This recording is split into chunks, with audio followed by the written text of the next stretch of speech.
स्वागत है दोस्तों आप सभी का आपके अपने चैनल घर पढ़ो पर। मैं मोहित सिकरवार आप सभी का स्वागत करता हूं टॉप 1000 एमसीक्यू की सीरीज़ में।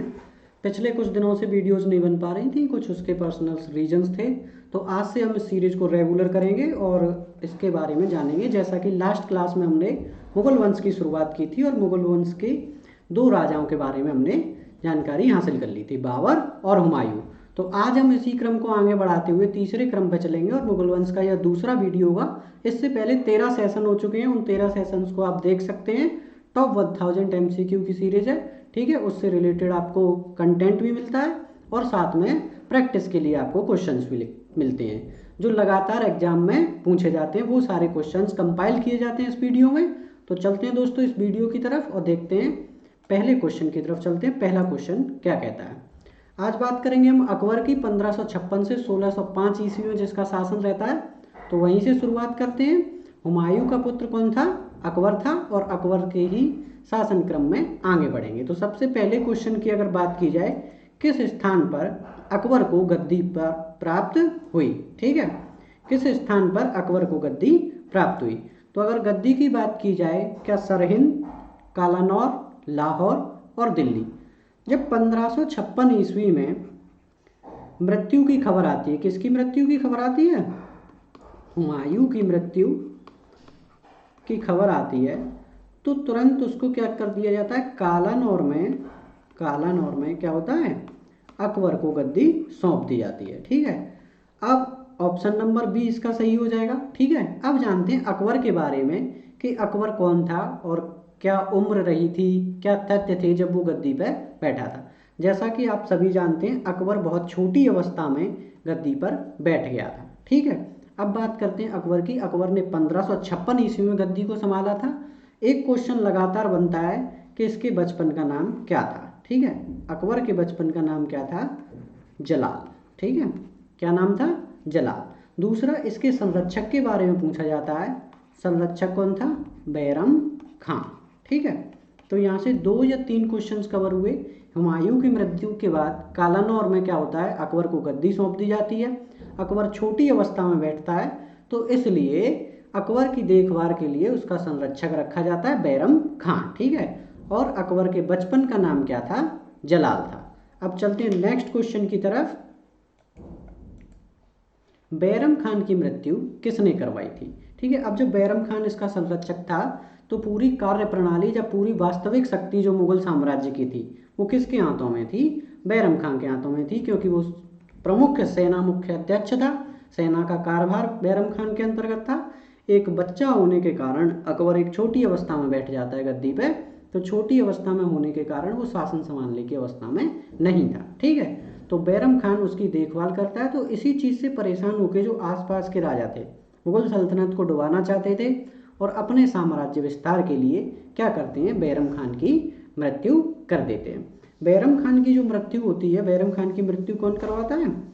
मुबारक खां। ठीक है, ऑप्शन नंबर सी, मुबारक खां इसकी मृत्यु करवाता है। ठीक है, अब मृत्यु कब होती है? जब यह हज की यात्रा पर जा रहा होता है, तो हज की यात्रा में बैरम खान की मृत्यु कर दी जाती है। ठीक है, अब चलते हैं नेक्स्ट क्वेश्चन की तरफ। जोधाबाई किसकी पुत्री थी? आप सभी ने, बहुत फेमस स्टोरी है अकबर और जोधाबाई, बहुत बार देखी होगी। ठीक है, या सुना तो होगा ही। तो अब यहाँ पे क्वेश्चन पूछा गया है, जोधाबाई किसकी पुत्री थी? ठीक है, मानसिंह की, सुल्तान खान, अबुल फैजी या राजा भारमल? तो ये किसकी पुत्री थी? राजा भारमल की पुत्री थी। ऑप्शन नंबर 20 का क्या हो जाएगा? सही हो जाएगा।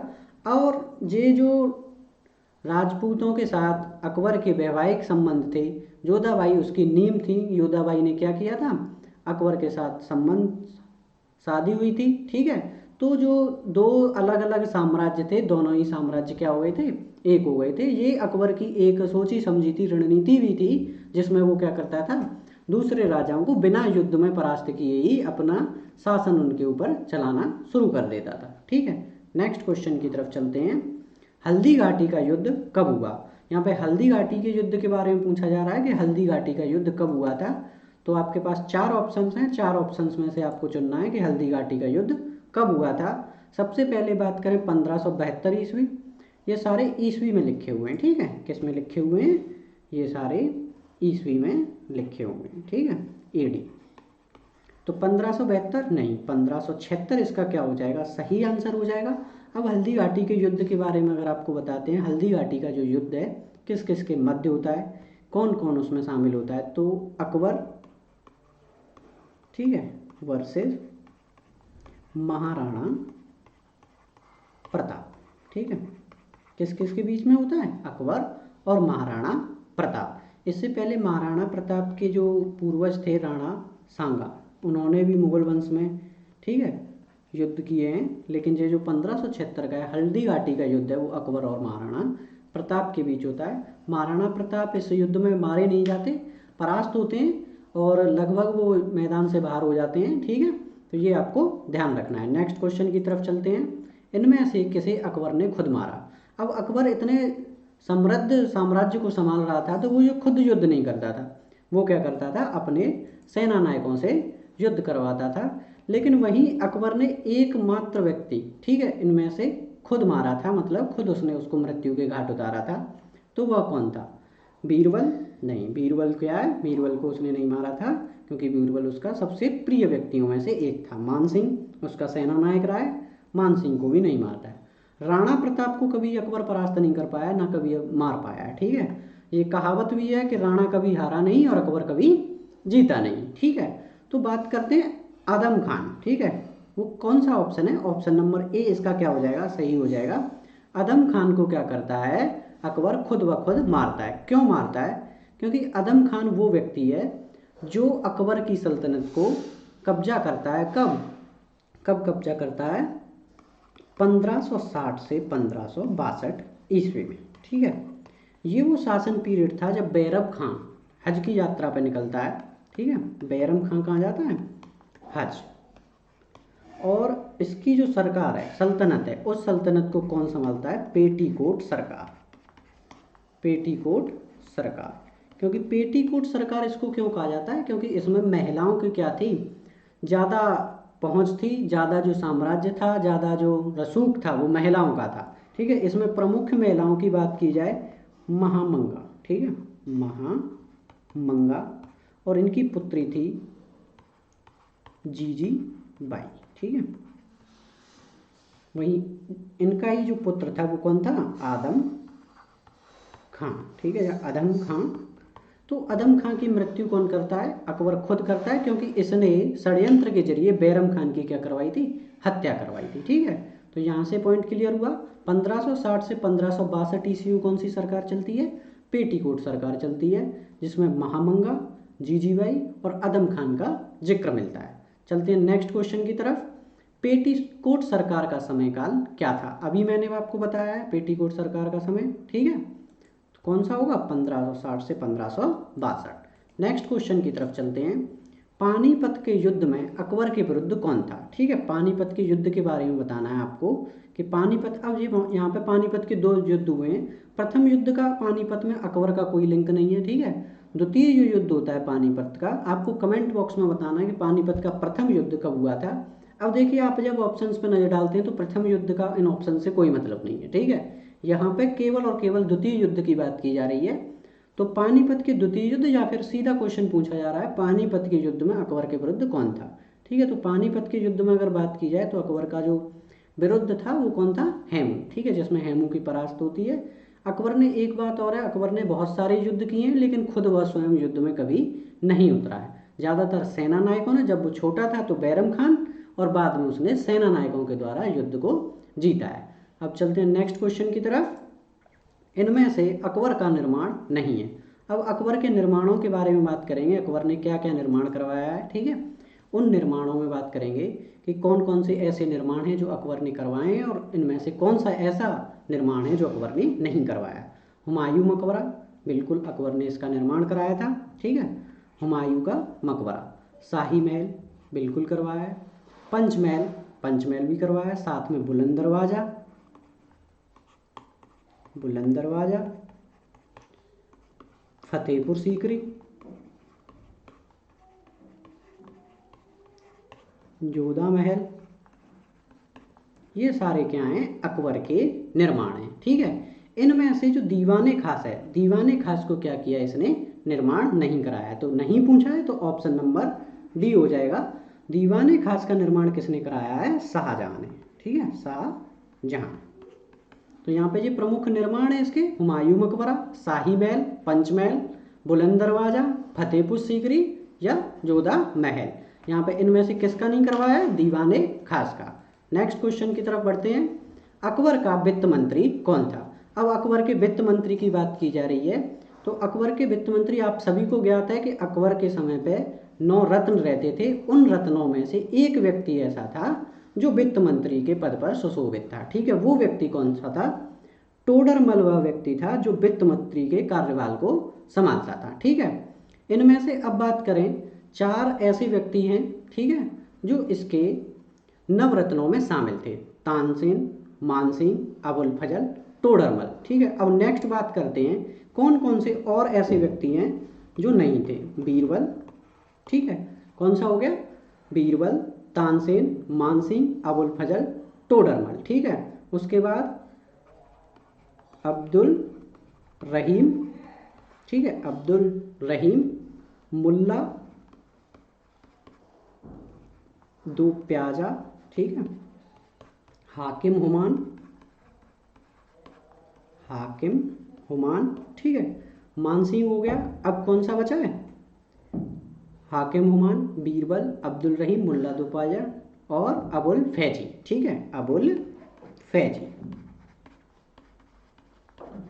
ये कौन है? इसके नवरत्न है। ठीक है, नवरत्न इसके हैं अकबर के। अकबर के शासनकाल में 9 रत्न पूछ लेता है, इनमें से कौन से 9 रत्न में शामिल नहीं है, कौन कौन से 9 रत्न हैं। ठीक है, तो कौन कौन से हुए? तानसेन, मानसिंह, अबुल फजल, टोडरमल, बीरबल, अब्दुल रहीम, मुल्ला दो प्याजा, हाकिम हुमान और अबुल फैजी। नेक्स्ट क्वेश्चन की तरफ चलते हैं।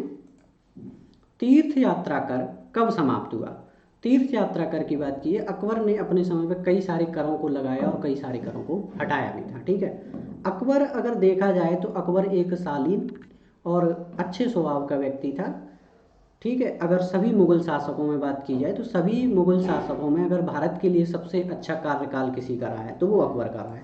यहाँ पे हमारा क्वेश्चन क्या है? तीर्थ यात्रा कर कब समाप्त हुआ था? तो इसका ऑप्शन नंबर बी क्या हो जाएगा? सही हो जाएगा ऑप्शन नंबर बी 1563। 1563 ईस्वी में क्या होता है? तीर्थ कर को हटा दिया जाता है। तीर्थ यात्रा कर पे कर नहीं लगाया जाता, कोई भी व्यक्ति स्वेच्छा से तीर्थ यात्रा कर सकता था। वहीं 1562 ईस्वी की बात की जाए तो दास प्रथा का क्या कर दिया जाता है? समाप्त कर दिया जाता है। दास प्रथा, कोई भी व्यक्ति अब दासों की खरीद फरोख्त नहीं कर सकता था। ठीक है, 1571 की बात की जाए तो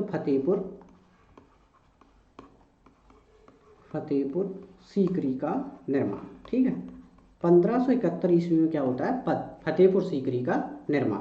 वहीं 1582 ईस्वी की बात की जाए, दीन ए इलाही धर्म की स्थापना। ठीक है, क्या होता है? दीन ए इलाही नाम से एक धर्म चलाता है अकबर, उस धर्म की स्थापना की जाती है 1582 ईस्वी में। ठीक है, यहाँ से 4 पॉइंट आए। दास प्रथा, ये यहाँ पे क्या है? यात्री। ठीक है, तीर्थ यात्री कर क्या कर दिया गया है? समाप्त कर दिया गया है। ठीक है, 4 पॉइंट हुए। आपको ध्यान रखना, एक यहाँ से क्वेश्चन बनता है कि वह कौन सा शासक था जिसने दीन ए इलाही धर्म को स्वीकारा था सर्वप्रथम? तो वो कौन था? बीरबल। और जो वह अंतिम हिंदू शासक भी था जिसने दीन ए इलाही धर्म को स्वीकार किया था। नेक्स्ट क्वेश्चन की तरफ चलते हैं। 4 बाग बनाने की परंपरा किसने शुरू की? ठीक है, 4 बाग बनाने की परंपरा की जो शुरुआत है वो कहाँ से होती है और कौन सा सम्राट इनमें से 4 बाग बनाने की परंपरा की शुरुआत करता है? तो ऑप्शन नंबर बी अकबर। ठीक है, अकबर इसकी शुरुआत करता है। क्यों करता है? क्योंकि हुमायूं नामा में लिखा हुआ था, हुमायूं की जो इच्छा थी, हुमायूं चाहता था कि जितने भी निर्माण हो वो सब 4 बाग की शेप में हो, मतलब चारों तरफ ज्यामितीय आकृति होनी चाहिए। जो बाग होने चाहिए, बाग बगीचे होने चाहिए, वो कैसे होने चाहिए? 4 आकृति के रूप में या ज्यामितीय आकृति के रूप में होने चाहिए। ठीक है, तो इसका निर्माण की शुरुआत कौन कराता है? अकबर कराता है, लेकिन इसका जिक्र कहाँ मिलता है? हुमायूं नामा में मिलता है। ठीक है, बुलंद दरवाजे का निर्माण किस विजय के कारण हुआ था? अभी मैंने बताया आपको बुलंद दरवाजे का निर्माण कौन करता है? अकबर करता है। वहीं आपको बताना है बुलंद दरवाजे का निर्माण किस विजय के कारण हुआ था। तो इसका ऑप्शन नंबर ए गुजरात। ठीक है, गुजरात विजय के उपलक्ष्य में क्या होता है, बुलंद दरवाजे का निर्माण कराया जाता है। नेक्स्ट क्वेश्चन की तरफ चलते हैं। अकबरनामा की रचना किसने की थी, आपको बताना है अकबरनामा की रचना किसने की थी। ठीक है, अकबरनामा में क्या है, अकबर का जिक्र मिलता है, अकबर के बारे में, अकबर द्वारा व्यतीत कथाएं, अकबर द्वारा किए गए कृत्य और अकबर का किस तरीके का शासन प्रक्रिया थी वो मिलती है। तो नवरत्नों में शामिल अबुल फजल, अबुल फजल क्या करता है, अकबरनामा का निर्माण कराता है। ऑप्शन नंबर बी क्या हो जाएगा, इसका करेक्ट आंसर हो जाएगा। ठीक है, नेक्स्ट क्वेश्चन की तरफ चलते हैं। अकबर कौन सा यंत्र बजाता था, अकबर संगीत प्रेमी भी था क्योंकि उसके शासनकाल में तानसेन, ठीक है, तानसेन का जिक्र भी मिलता है और तानसेन के गुरु, ठीक है, गुरु का भी जिक्र मिलता है। अकबर कौन सा यंत्र बजाता था वो आपको बताना है, सितार, बांसुरी, ढोलक या इनमें से कोई नहीं। तो गौर से देखिए इन ऑप्शंस को और जल्दी कमेंट करके बताइए कि कौन सा वो यंत्र है जो अकबर बजाता था। अकबर सितार बजाता था, जी नहीं। अकबर बांसुरी बजाता था, बिल्कुल नहीं। अकबर ढोलक बजाता था, नहीं। तो ऑप्शन नंबर डी इसका हो जाएगा सही, इनमें से कोई नहीं। ठीक है, तो अकबर बजाता क्या था, सवाल उठता है अकबर आखिर में बजाता क्या था। अकबर बजाता था नगाड़ा। ठीक है, अकबर क्या बजाता था, नगाड़ा। ठीक है, अब नेक्स्ट क्वेश्चन की तरफ चलते हैं। तानसेन का जन्म कब हुआ था। ठीक है, अब तानसेन अभी मैंने बताया संगीत सम्राट। ठीक है, तानसेन को और किस नाम से जाना जाता है, संगीत सम्राट। किस नाम से जाना जाता है, संगीत सम्राट। ठीक है, दूसरा ये कहाँ से बिलोंग करता था, ग्वालियर। कहाँ से बिलोंग करता था, ग्वालियर। किसके दरबार में रहता था, अकबर के। ठीक है, जन्म कब हुआ था इसका, 1506 ईस्वी में इसका जन्म होता है। कहाँ पे होता है, ग्वालियर में ही होता है और यह अकबर के दरबार में रहता था। तो दोस्तों ये थे मुगल सम्राट अकबर के नाम से जितने भी क्वेश्चन बनते हैं, लगातार क्वेश्चन जो एग्जाम में पूछे गए वो सारे कवर किए गए हैं। ठीक है, तो आप इन्हें देखिए और इनकी प्रैक्टिस बनाइए और पढ़िए, पढ़ाई को जारी रखिए। देखिए कंपटीशन बहुत ज़्यादा टफ है और आपको क्या करना है, लगातार मेहनत करते रहनी है। ठीक है दोस्तों, अगर वीडियो अच्छा लगा है तो वीडियो को शेयर करें, हमारे चैनल को सब्सक्राइब करें।